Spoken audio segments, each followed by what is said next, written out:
At family dinner, my brother mocked me as the attention-seeking hero who plays savior. So I froze the account funding his life, and the fallout that followed exposed everything and broke him completely. I'm 18, just graduated high school last month, and I've basically been living in hell for the past few years. Not like abuse or anything dramatic, but the kind of slow burn shit that makes you question your sanity. Let me paint you a picture of my household. There's me, my parents, and my two younger brothers, Dylan, who's 14, and little Sam, who's 10. We live in this cramped 3-bedroom house that my parents bought back when they thought they were going to be some kind of power couple. Spoiler alert, that didn't work out. Here's where it gets fucked up though. Since I was about 12 years old, I've essentially been the third parent in this house. Every morning, I'm the one getting Dylan and Sam ready for school, making their lunches, driving them around, picking them up, helping with homework, making dinner half the time, and putting Sam to bed. Weekends are even worse because I'm watching them while my parents go out or run errands, taking them to soccer practice, birthday parties, playdates, and doctor appointments when my parents are busy. I'm doing laundry, mowing the lawn, taking out trash, cleaning bathrooms, shoveling snow in winter, raking leaves in fall, basically every household chore you can think of. My brothers do jack shit because they're too young, but I've been doing this stuff since middle school. My dad works some middle management office job that apparently doesn't pay as well as he thought it would when they bought this house. He's constantly stressed about money but won't admit they're living beyond their means. My mom hasn't worked in 8 years and claims she's a stay-at-home mom, but her daily routine consists of waking up after I've gotten the kids ready and off to school, coffee and Netflix scrolling until noon, lunch with friends or shopping, more Netflix or napping, then pretending to do light housework while complaining about being tired.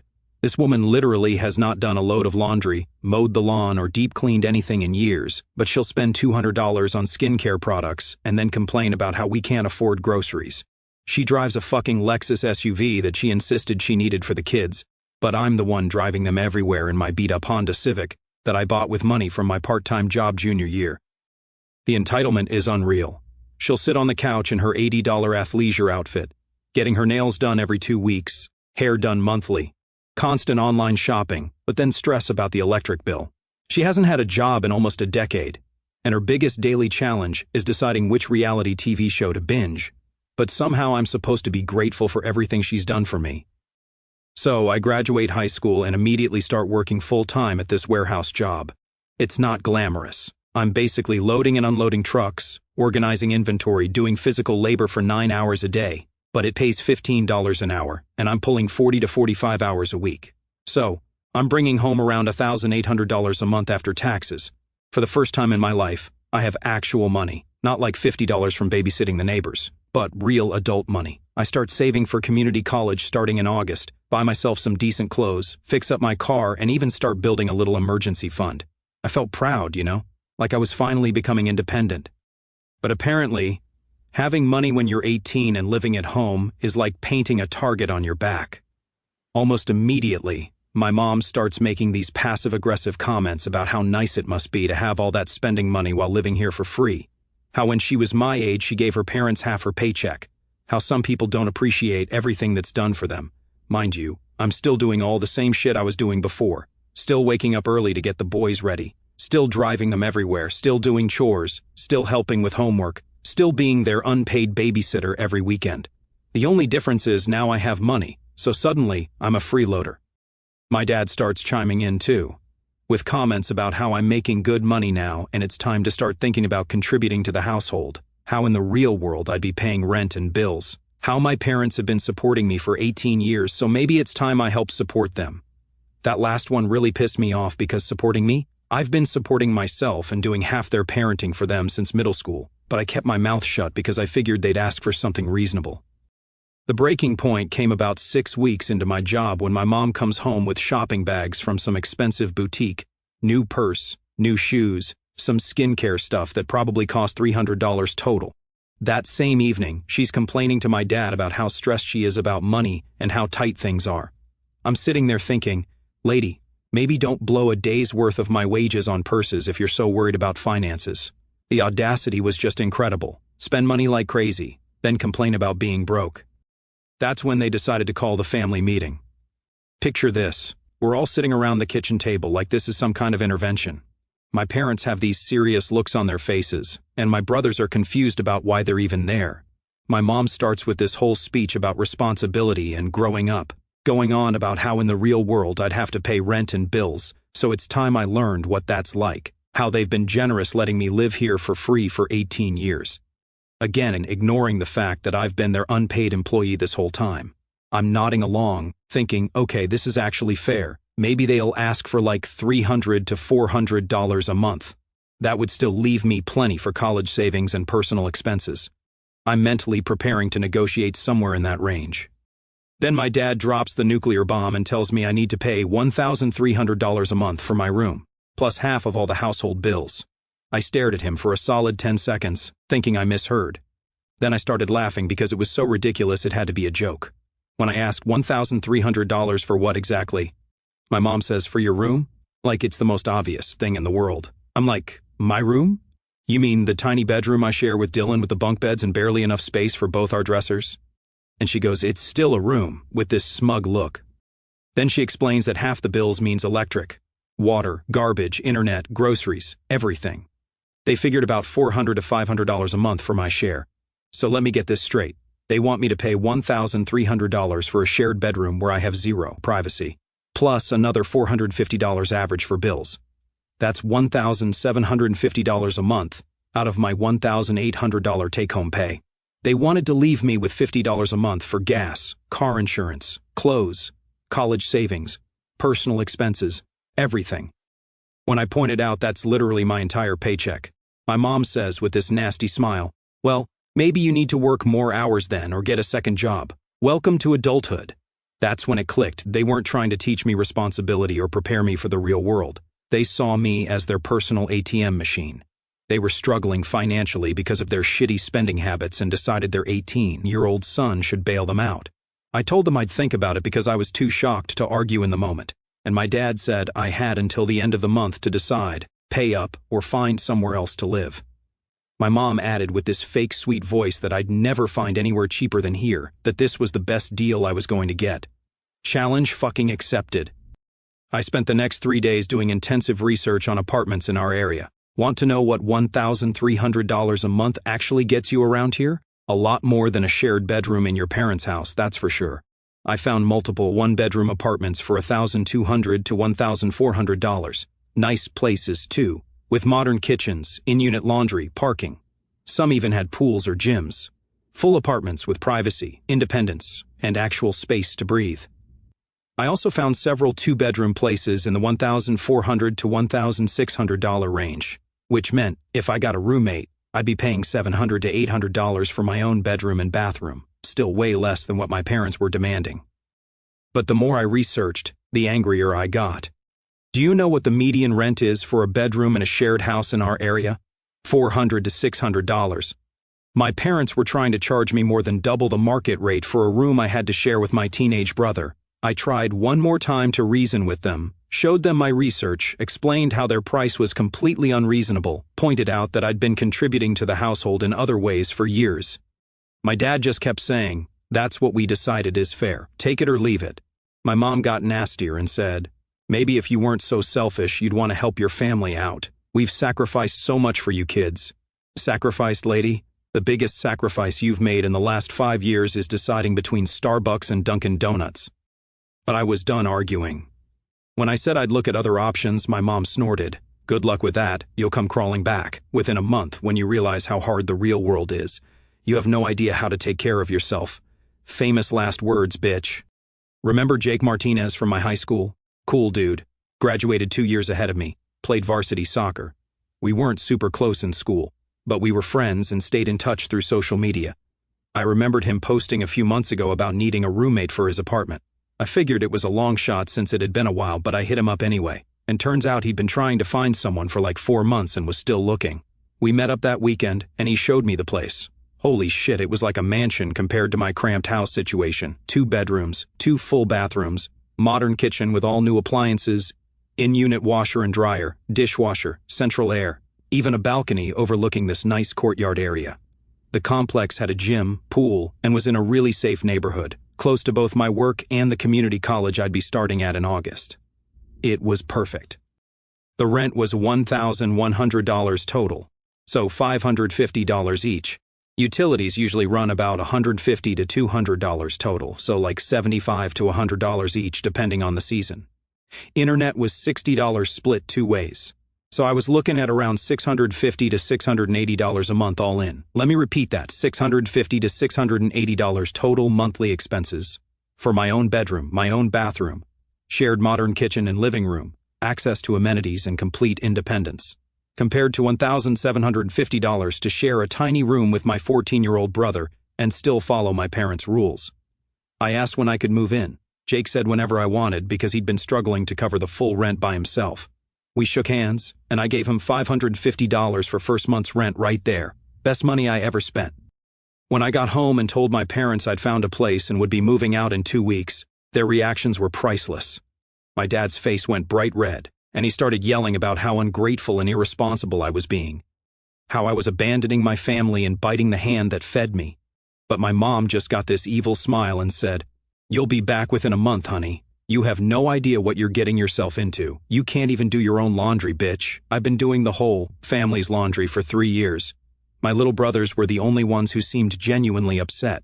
Sam started crying and asking if I didn't love them anymore. Dylan was quiet, but I could tell he was worried. I felt bad for them because they were the only innocent ones in this whole mess. I pulled them aside and explained that I wasn't moving far away, that I'd still see them all the time, and that this didn't change how much I loved them. But I also wasn't going to let our parents take advantage of me. What my parents didn't realize is that by me leaving, they were losing way more than just potential rent money. They were losing their live-in babysitter, chauffeur, handyman, and housekeeper all at once. Moving day was weird. Jake came over with his truck to help me load my stuff, which honestly wasn't much since I'd been sharing a room forever. My parents just watched from the living room window like I was some kind of criminal. Didn't help carry anything, didn't say goodbye, nothing. As I was loading the last box, my mom came outside and said, "Don't come crying to us when this doesn't work out. We won't be taking you back." I replied, "Don't worry, I won't need to," and drove away to start my new life. The first week I was gone was apparently absolute chaos at home, though I didn't know it yet because my parents weren't talking to me. I was getting occasional texts from Dylan, though, and the picture he painted was hilarious. My mom forgot to pick up Sam from school, and the school had to call my dad at work, who had to leave early to get him. Sam was one of the last kids there and was crying because he thought everyone forgot about him. Dylan missed his soccer practice because nobody remembered to drive him, with my mom claiming she thought practice was Thursday even though it's been on Tuesday for the entire season. The garbage didn't get taken out and started overflowing and smelling. When my dad asked my mom why she didn't do it, she said, "That's not my job." My mom tried to do laundry and somehow managed to turn all of my dad's white work shirts pink because she'd mixed colors and whites together and used hot water for everything. Dylan had a math test he hadn't studied for because nobody helped him with homework. He failed it, and his teacher sent a note home asking if everything was okay. My mom attempted to mow the lawn and broke the lawnmower by hitting a sprinkler head and bending the blade. The yard looked like a war zone with grass cut at random heights. Sam had a meltdown at bedtime because he was used to me reading to him and putting him to bed. My mom tried, but he cried for 2 hours saying he wanted me. Meanwhile, I'm living my best life. Jake and I settled into a great routine where we rarely get in each other's way since he works different hours than me. We split groceries and take turns cooking. The apartment stays clean because we're both responsible adults. I have my own space, my own bathroom, and for the first time in years, actual privacy and peace. I'm saving more money than I ever thought possible. After rent and expenses, I still have over $1,100 left each month. I'm building my college fund, finally bought some nice clothes, and even started a real emergency savings account. But the best part is the complete freedom. I can come and go as I please, have friends over, sleep in on weekends, eat what I want when I want. No chores beyond basic cleaning up after myself. No babysitting duties. No being responsible for anyone but myself. It was everything I dreamed of and more. About 2 weeks after I moved out, I started getting texts from Dylan that painted an even more chaotic picture. Mom tried to make dinner and burned it so bad the smoke alarm went off, leading to a huge fight between my parents. Sam's teacher called because he's been falling asleep in class since Mom's been letting him stay up until like 11 p.m. because she doesn't know how to get him to bed. The washing machine started making weird noises, and there's water all over the laundry room floor, but Dad can't fix it. Dylan failed another math test because Mom said she'd help him study, but then forgot and went out with her friends instead. Dad had to leave work again to pick them up because Mom's car wouldn't start, and he was really mad about it. I felt bad for my brothers, but I also felt vindicated. My parents were finally experiencing what it was like to actually parent their children and manage a household without their live-in help. The breaking point came about 3 weeks after I moved out when I got a call from my dad at 9 p.m. on a Tuesday. He was trying to sound casual, but I could hear the stress and exhaustion in his voice. He started with asking how the new place was treating me, and when I said it was great and the best decision I ever made, he admitted that maybe they were a little harsh with the whole rent situation. He offered to lower it to $800 and said I wouldn't have to pay as much of the bills. I almost laughed out loud because 3 weeks ago they were demanding $1,750 and acting like they were doing me a favor. Now they're trying to negotiate down to $800, which was still more than I was currently paying for infinitely better living conditions. When I thanked him for the offer but said I was really happy where I was and paying less than that with my own space, he got to the real reason for the call. He said family was important and the boys really missed me, that Sam asked about me every day. That part did tug at my heartstrings a bit because I missed my brothers too. But then he admitted that things had been really difficult around there without my help, that my mom was struggling with everything, and he couldn't keep leaving work to handle kids' stuff. When I suggested maybe mom could get a job and contribute to the household finances, instead of expecting her 18-year-old son to do it, he got quiet and said, "It's not that simple, son." But it seemed pretty simple to me. She hasn't worked in 8 years while he's been struggling to support the family. Maybe it's time she stepped up instead of expecting me to. He said they'd figure something out but asked me to think about moving back home. I said I'd think about it but was lying, then hung up. Over the next week, the situation at home apparently got even worse based on Dylan's almost daily text updates. Mom tried to help him with math homework, got frustrated, and started crying, saying she doesn't understand any of it. Dad came home to no groceries because Mom forgot to go shopping, so he had to go out at 8 p.m. to buy stuff for their lunches.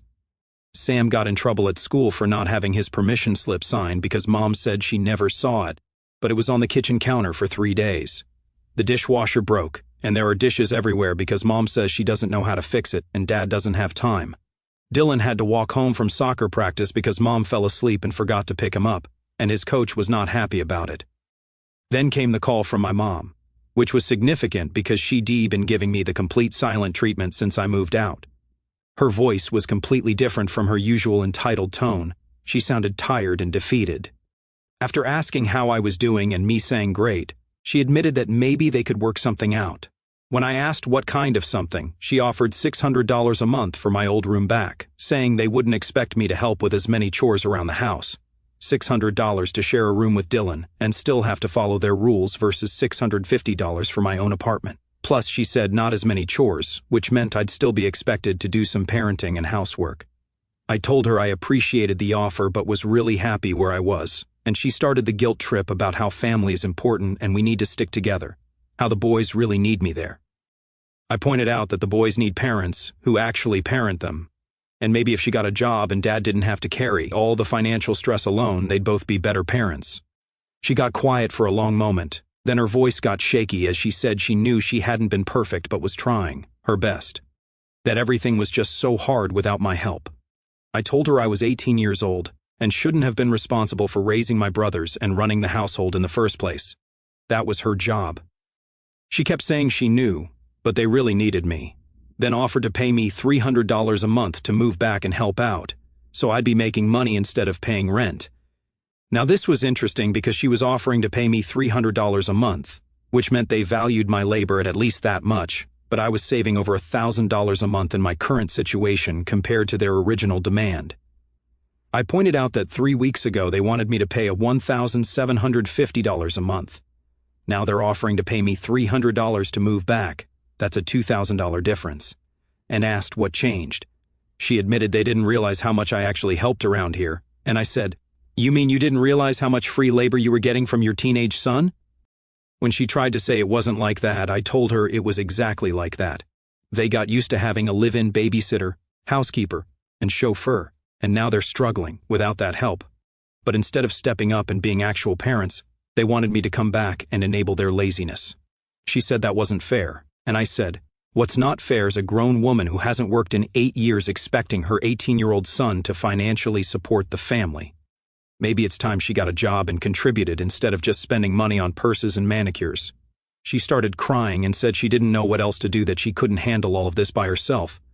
I told her to get help, hire a babysitter, get a housekeeper, get a job to pay for these things, do what every other adult in the world does instead of relying on your children. When she said they couldn't afford it, I pointed out they can't afford it because they've been living beyond their means for years, and that's not my problem to solve. I hung up and blocked her number because I was done with the manipulation and guilt trips. A few days later, Dylan texted me that things were really bad at home. Mom and Dad had a huge fight about money and everything that's wrong. Mom was crying and saying she doesn't know how to do anything. Dad said maybe she should get a job, and she freaked out. He's been coming home angry every day because he has to keep leaving work for them, and his boss is getting annoyed. Mom tried to cook dinner 3 times that week and messed it up every time, so they've been eating a lot of cereal. Sam's grades are dropping because no one helps him with homework, and his teacher wants to have a meeting with Mom and Dad. But Mom's scared because she doesn't know what to say. I felt bad for my brothers, but this was exactly what my parents needed to experience, the natural consequences of their choices. The final blow came about a month after I moved out when my dad called me, and this time he didn't even try to hide his desperation. He told me straight up that they were struggling, really struggling. Mom couldn't handle everything. He was missing too much work. The boys were falling behind in school and everything was falling apart. When he said they needed me to come home and offered to pay me $500 a month plus cover all my expenses, so I'd basically be living for free and making money, I asked what exactly I'd be doing. He said just help out like I used to, get the boys ready for school, drive them places, help with homework, some light housework, nothing too crazy. So they wanted to pay me $500 a month to be a full-time nanny, chauffeur, tutor, and housekeeper. For context, professional nannies in our area make $15 to $20 an hour. If I worked 40 hours a week at $15 an hour, I'd make $2,400 a month. They were offering me about 20% of market rate for professional childcare services. I told him that was a generous offer, but I was good where I was. He started begging, saying Mom was having panic attacks and didn't know how to handle any of this stuff, that he couldn't keep missing work or he might lose his job. When I suggested maybe Mom should get a job, he said she's not qualified for anything because she's been out of the workforce too long. I told him then she can start with an entry-level job and work her way up like everyone else. McDonald's is always hiring.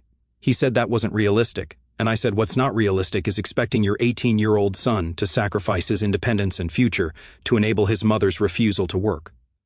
I'm not their solution to Mom's unemployability.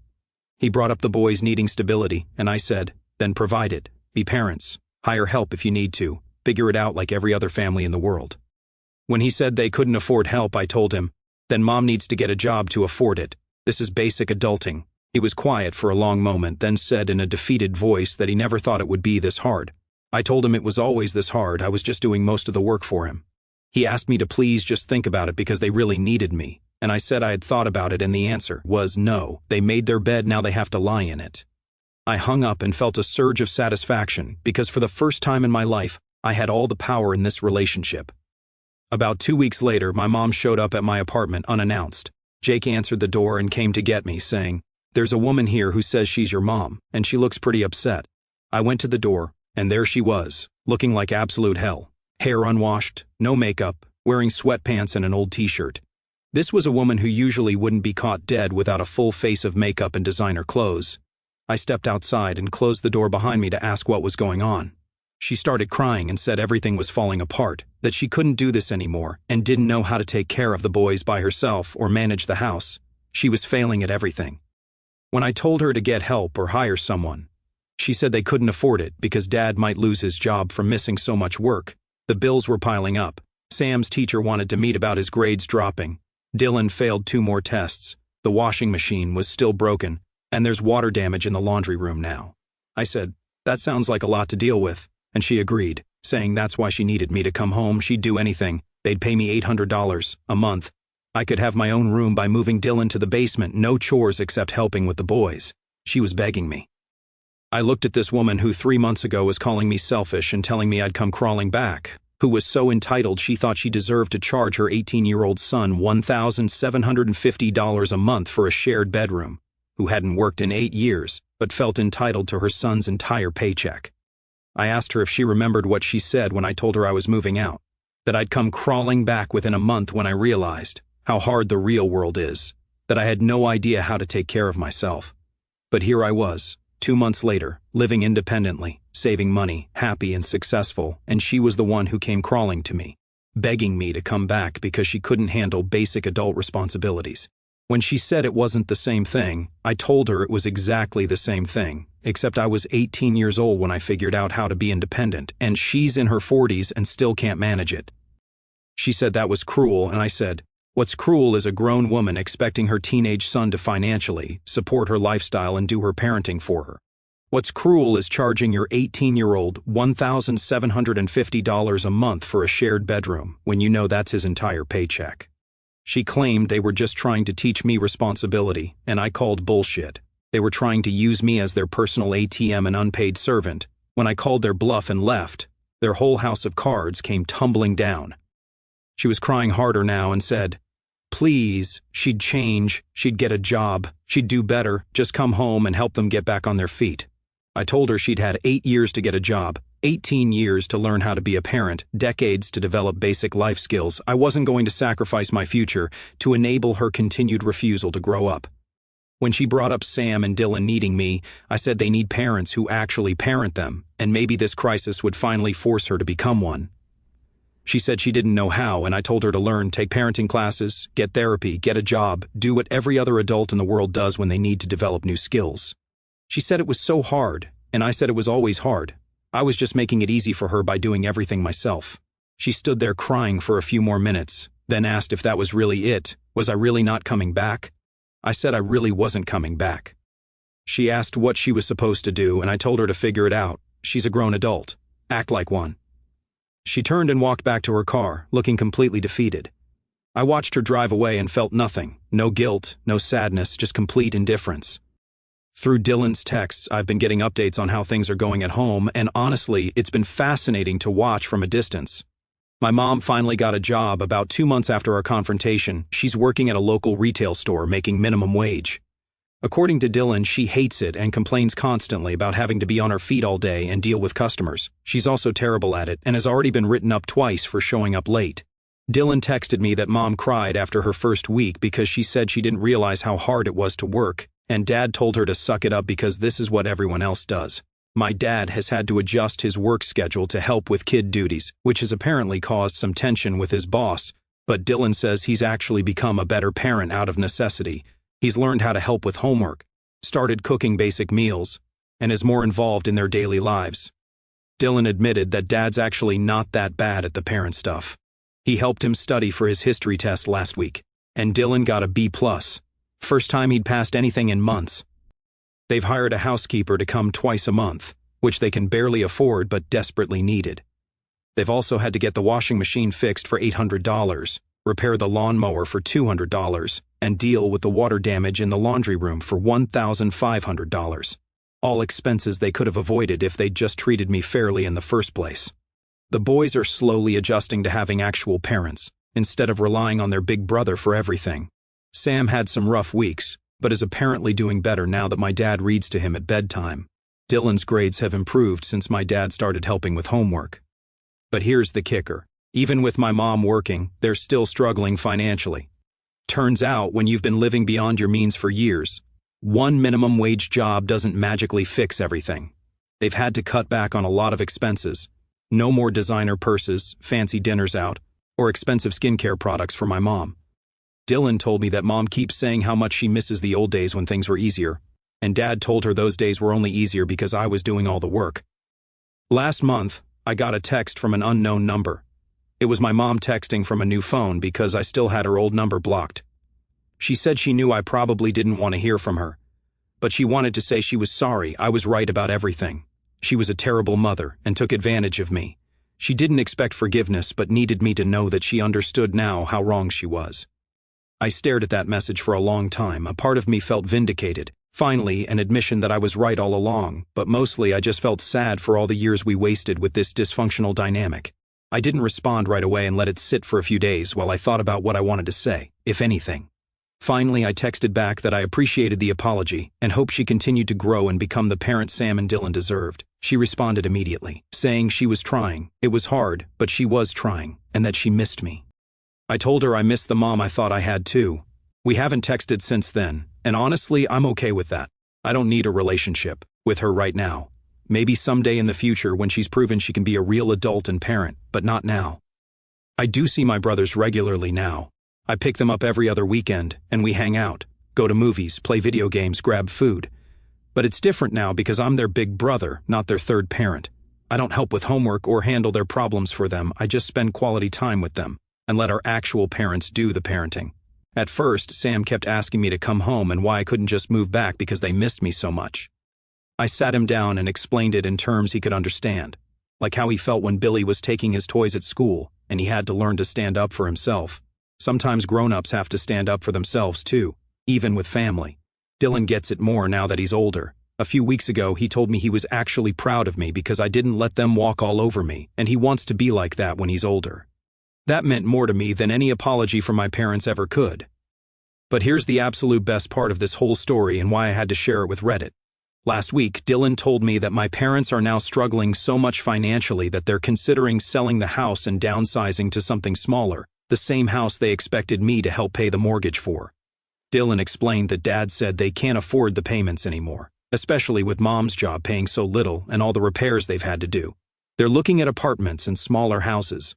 The irony is beautiful. They wanted me to pay $1,750 a month to help with their mortgage on a house they couldn't actually afford. When I refused and moved out, they not only lost that potential income, but they also had to start paying for all the services I was providing for free. Now they're probably going to end up in an apartment not much bigger than the one I'm living in, except they'll be paying more for it because they waited until they were desperate instead of making smart financial decisions from the beginning. And the cherry on top, my mom asked Dylan if he thought I'd be willing to help them move when the time comes. His response was, "Are you serious, Mom? After what you did to him? Even my 14-year-old brother has more sense than my parents."